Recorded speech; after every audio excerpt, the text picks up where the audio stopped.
Seigneur soit avec vous.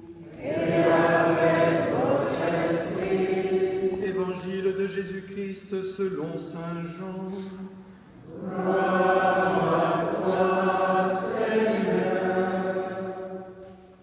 En ce temps-là, les Juifs récriminaient contre Jésus parce qu'il avait déclaré « Moi, je suis le pain qui est descendu du ciel ». Ils disaient « Celui-là n'est-il pas Jésus, fils de Joseph?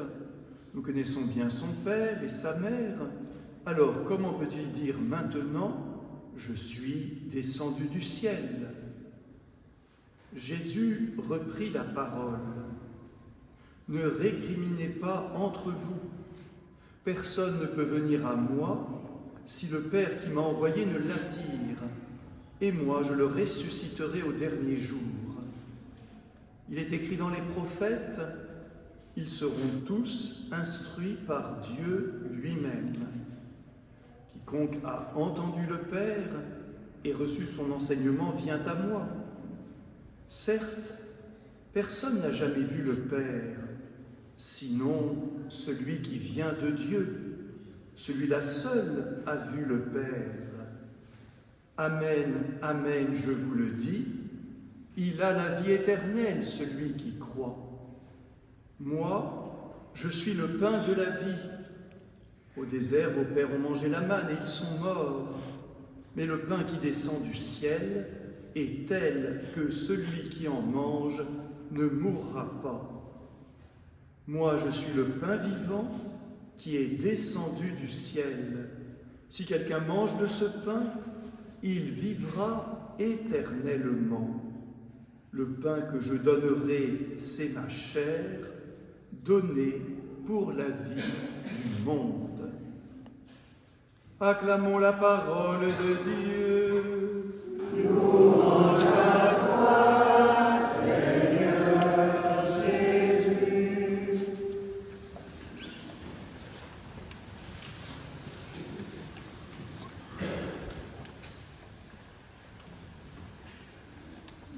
Bien-aimé de Dieu, depuis déjà 3 semaines, nous lisons cette parole de l'Évangile sur l'enseignement de Jésus au sujet du pain du ciel. Il se révèle comme le pain venu du ciel. Et dans cet Évangile, nous l'avons entendu, il le redit encore. Celui qui mange de ce pain vivra éternellement. On peut se poser mille et une questions, comme les Juifs de l'époque, qui ne reconnaissent pas en Jésus le Messie, le Fils de Dieu, et ils l'identifient simplement à sa personne. N'est-il pas Jésus, le Fils de Marie, le Fils de Joseph, celui dont on connaît les parents? Mais pourtant, dans sa mission, dans son ministère public, Jésus dit une réalité qui doit nous interpeller. C'est qui est-il? Il est celui qui est venu de Dieu. Lui seul connaît le Père et il nous l'enseigne, il nous le dit. Comment interpréter aujourd'hui cette page de l'Écriture? C'est le mystère de l'Eucharistie. Le Seigneur se donne à nous, aussi bien dans sa parole que lorsqu'il nous invite à sa table pour que nous vivions de cet amour de Dieu. Une phrase réelle, c'est que au désert, vos pères ont mangé la manne et ils sont morts. Mais le pain qui descend du ciel est tel que celui qui en mange ne mourra pas. Moi, je suis le pain vivant qui est descendu du ciel. Si quelqu'un mange de ce pain, il vivra éternellement. Bien-aimés de Dieu, la morale chrétienne aujourd'hui, c'est de retenir dans une société qui est nôtre, où de plus en plus nous revivons, nous sentons la sécularisation. L'Eucharistie n'est pas seulement un rituel. Nous ne sommes pas seulement dans cette dimension de rituel, mais plutôt, il nous faut entrer dans cette dimension d'amour. C'est que le Seigneur se donne à nous, nous devons l'accueillir puisqu'il nous donne une vie en abondance. Il vient transformer notre vie. Tout à l'heure, le Père dira pendant l'offertoire, comme cette eau se mêle au vin pour le sacrement de l'Alliance, puissions-nous être unis à la divinité de celui qui a pris notre humanité. Pour faire quoi? Et pour transformer la nôtre, de façon que nous vivions de la grâce de Dieu. Donc l'Eucharistie, c'est reconnaître la présence de Dieu dans notre vie de tous les jours. Le Seigneur est présent. Et lorsque nous mangeons ce pain auquel le Seigneur nous invite à sa table, c'est pour que nous puissions vivre en communion profonde avec lui tous les jours de notre vie. Ce n'est pas seulement ce geste de prendre le pain béni, mais plutôt accueillir le Christ dans sa vie, s'ouvrir totalement à sa grâce pour que chaque jour, lorsqu'il renouvelle en nous sa compassion, nous puissions marcher sur les pas de Dieu. Pourquoi? Parce que Dieu n'est pas lointain. Dieu est toujours à côté de nous. Même dans les moments les plus difficiles que nous pouvons imaginer, le Seigneur est là. La première lecture le révèle. Élie est en difficulté. Il est persécuté.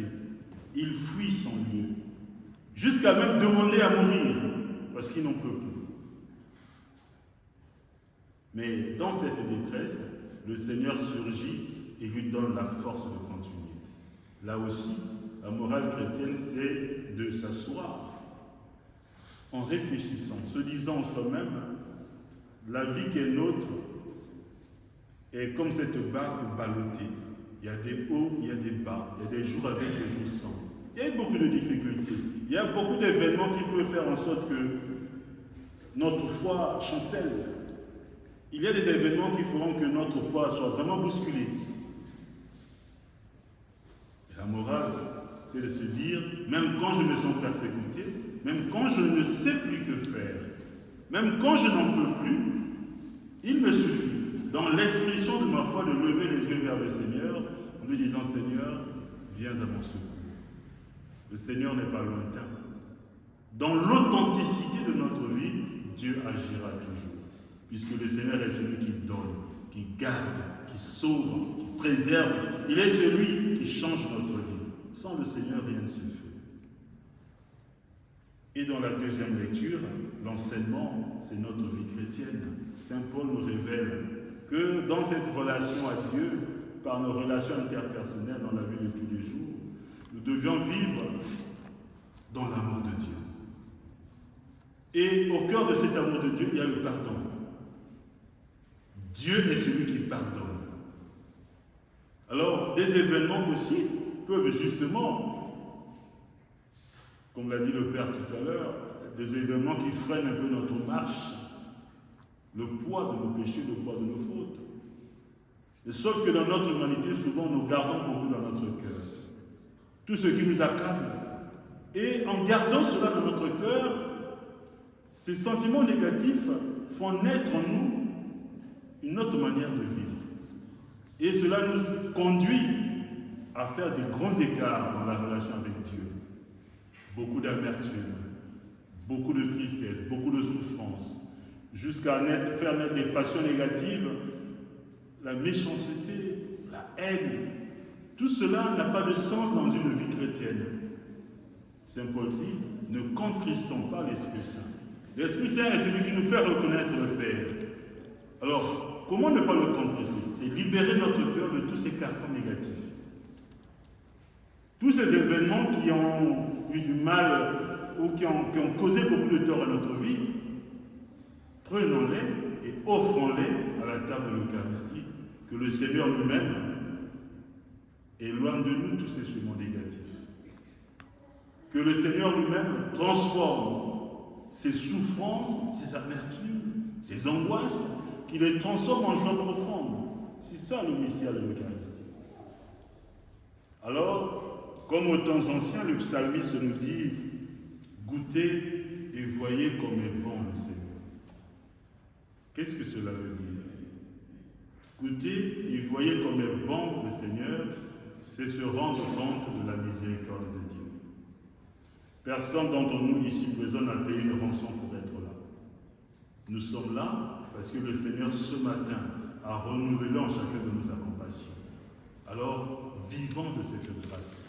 Aujourd'hui est un jour que Dieu fait, il nous donne à contempler la lumière du jour. Ne vivons pas l'Eucharistie comme ce jour de dimanche où nous sommes rassemblés pour vivre la messe. Mais vivons l'Eucharistie aujourd'hui comme ce moment qui nous a tant manqué. Ce moment où le Seigneur finalement nous donne ce que nous n'avions pas eu les jours passés.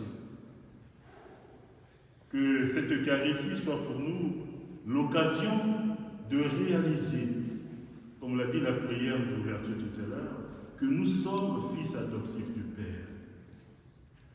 Puisque dans ce discours du pain de vie, nous découvrons comment est-ce que Jésus nous obtient l'adoption filiale. Reconnaissant le Seigneur dans notre vie. Et tout ce qui est contraire à la volonté de Dieu, offrons-le aujourd'hui à l'Eucharistie. Laissons le Seigneur lui-même d'abord nous convertir pour que nous puissions vivre d'un amour vrai et authentique. Pour que le Seigneur lui-même nous remplisse de sa joie.